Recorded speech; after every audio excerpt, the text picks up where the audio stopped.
जवाब दूंगा, इसका कोई लिटरली मतलब मत लीजिएगा। बिल्कुल वो पंजाबी में तो कहते हैं ना, रब नेड़े के कसून, सही है। तो इसलिए वो कॉन्स्टिट्यूशन करीब है कि सासू माँ, तो मैं इससे ज़्यादा कुछ नहीं कहूँगा। और मेरा कतन कोई इलविल नहीं है बंदयाल साहब एज चीफ जस्टिस। मैं जो समझता हूँ उन्होंने कोर्ट को और जजेस को अपने साथ कैरी नहीं किया, उनसे मशावरत भी इतनी नहीं की। जुडिशल कमीशन में भी कुछ ऐसे वाक़यात हुए जहाँ पे कि टेंशन का सा समा नज़र आया जज साहिबान के दरमियान।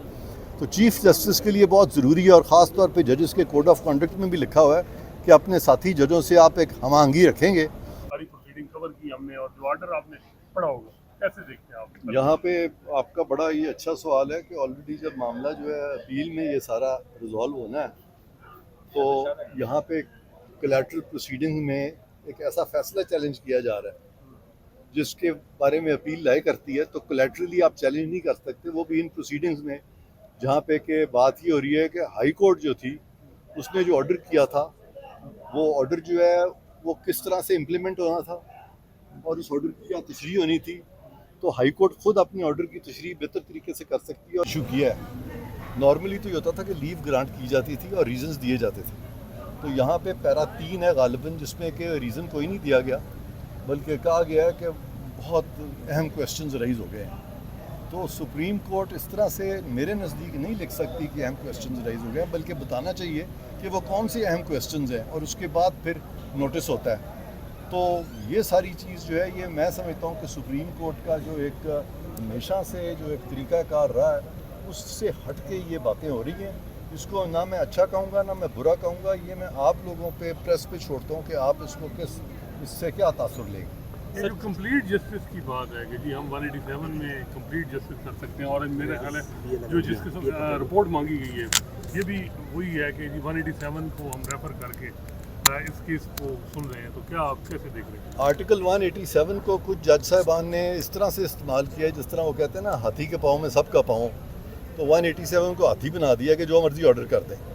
187 की जो लैंग्वेज है, मैं कई दफ़ा ये कह चुका हूँ, और डेफिनेटली आप भी जानते हैं, सब जानते हैं कि वो ताबे है क्लॉज 2 के, और वहाँ लिखा है कि किसी भी अदालत को बशमूल सुप्रीम कोर्ट के कोई ऐसा इख्तियार समाअत हासिल नहीं होगा जो कि उसको तफवीज़ ना किया गया हो कानून में और आइन में।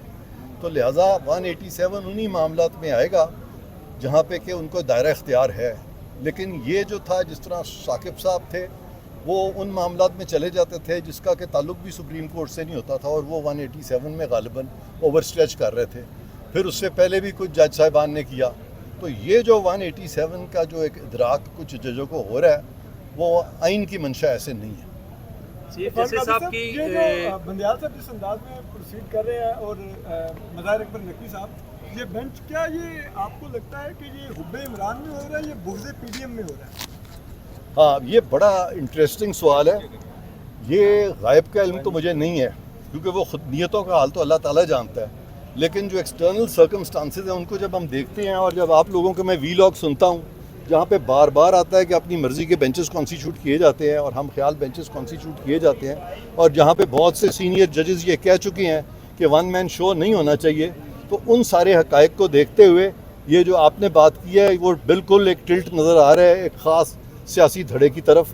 वो उनको मैं समझता हूँ कि मौजूदा सुप्रीम कोर्ट के चीफ जस्टिस साहब और बाकी जजेस को इसको डिस्पेल करना चाहिए, जो कि अभी तक उसको डिस्पेल करने में वो कामयाब नहीं हो सकते। अच्छा सर, जो जज हमायूं मंशा ज़्यादा मुकद्दम होती है या सासू माँ की मंशा ज़्यादा मुकद्दम जी? आइन की मंशा ज़्यादा मुकद्दम है या सासू माँ की मंशा ज़्यादा मुकद्दम है? हाँ, इसका मैं लाइटर साइड पे जवाब दूंगा, इसका कोई लिटरली मतलब मत लीजिएगा। बिल्कुल वो पंजाबी में तो कहते हैं ना, रब नेड़े के कसून, सही है। तो इसलिए वो कॉन्स्टिट्यूशन करीब है कि सासू माँ, तो मैं इससे ज़्यादा कुछ नहीं कहूँगा।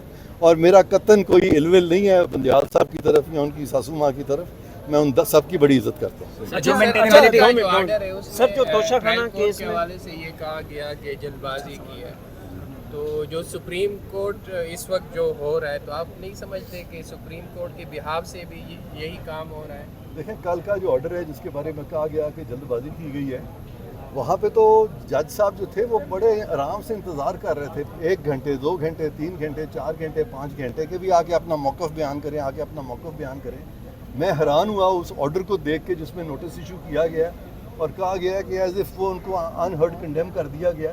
جو شخص اپنا ہیئرنگ کی اپرچونٹی کو خود ہی ضائع کرنا شروع کر دیں آئے ہی نا، اس کو کیسے کہہ سکتے ہیں کہ اپرچونٹی آف ہیئرنگ نہیں دی گئی؟ تو میرے تو بڑے تحفظات ہیں اس آرڈر کے بارے میں جو انہوں نے کل پاس کیا. عرفان قادر صاحب جی بندیال کا دو ایک سیکنڈ فیصلہ ایک سیکنڈ سر آپ کا میرا آپ کا 1 سیکنڈ. سر توشہ خانہ کیس کے حوالے سے جو جج ہمایوں دلاور نے فیصلہ دیا اور کہا جا رہا ہے کہ حق دفاع میں نہیں دیا گیا، اس کے علاوہ جلد بازی کا مظاہرہ کیا گیا، ایک ہی دن میں 3 بار جو ہے انہیں صرف آدھے گھنٹے یا گھنٹے 1.5 گھنٹے کی مہلت دی گئی، کیا آپ نہیں سمجھتے یہ پولیٹیکل وکٹمائزیشن ہے جس طرح نواز شریف صاحب کو کیا گیا تھا وکٹمائز پولیٹیکلی، اب عمران خان صاحب کو کیا جا رہا ہے؟ یہ پولیٹیکل وکٹمائزیشن اس لیے نہیں ہے کہ گواہ جو ہے اگر اپنا وہ بیان دیتا ہے اور پھر وہ کہتا ہے کہ جی ہمارے 4 گواہ اور آئیں گے یا 6 گواہ یا 10 یا کل کو کہہ دیتا ہے میں 100 گواہ کرانا چاہتا ہوں، تو پھر جج یہ نہیں دیکھے گا کہ اس کی ریلیونس کیا ہے اس ایویڈنس کی جو آنے والا ہے، خاص طور پہ جہاں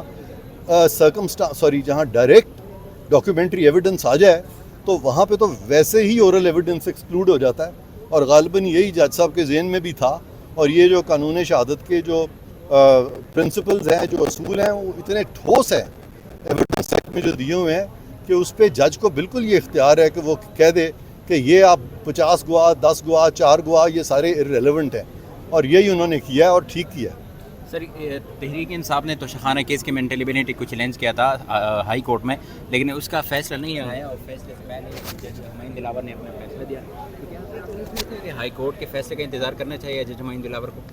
میں تو بالکل یہ ہمایوں دلاور نے انتظار کیا نا جی، ہائی کورٹ نے یہی کہا تھا نا کہ اپنا موقف جو ہے ان کے آگے پیش کریں ہمایوں دلاور صاحب کے آگے، جو مینٹینیبلٹی کا اور وہ اس پہ انتظار کرتے رہے. انہوں نے کہا جی آئیں موقف دیں، جیسے ہائی کورٹ نے کہا کہ ہم موقف سننے کو تیار ہیں، آئیں.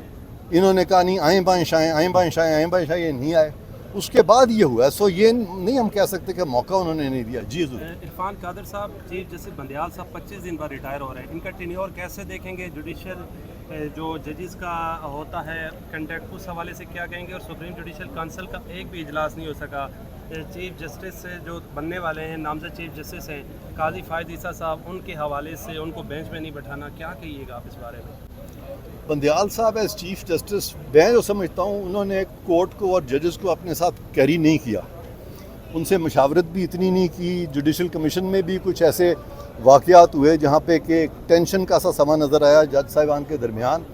تو چیف جسٹس کے لیے بہت ضروری ہے، اور خاص طور پہ ججز کے کوڈ آف کنڈکٹ میں بھی لکھا ہوا ہے کہ اپنے ساتھی ججوں سے آپ ایک ہم آہنگی رکھیں گے.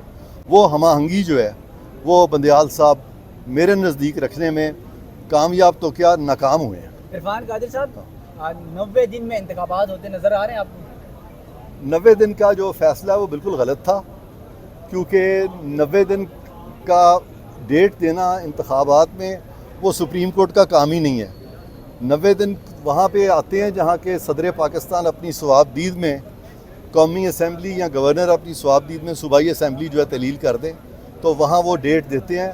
ادروائز یہ جو فیصلہ سپریم کورٹ کا تھا جس میں کہا گیا کہ صدر کبھی ڈیٹ دیں گے اور کبھی گورنر دیں گے، اور پھر سپریم کورٹ نے خود ڈیٹ دے دی 14 کی.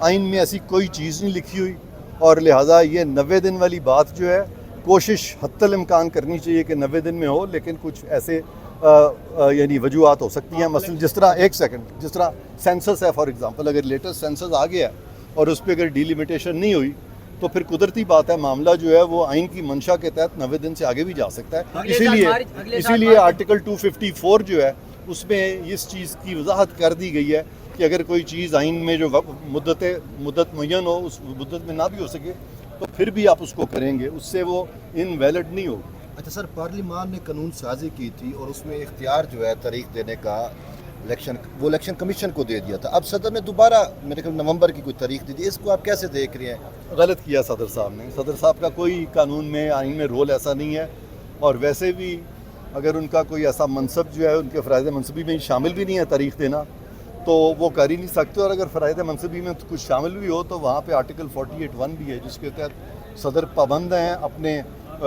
جو بھی وہ کام کریں گے یا جو بھی فرائض منصبی ادا کریں گے وہ وزیر اعظم کے مشورے کے پابند ہیں وہاں پہ.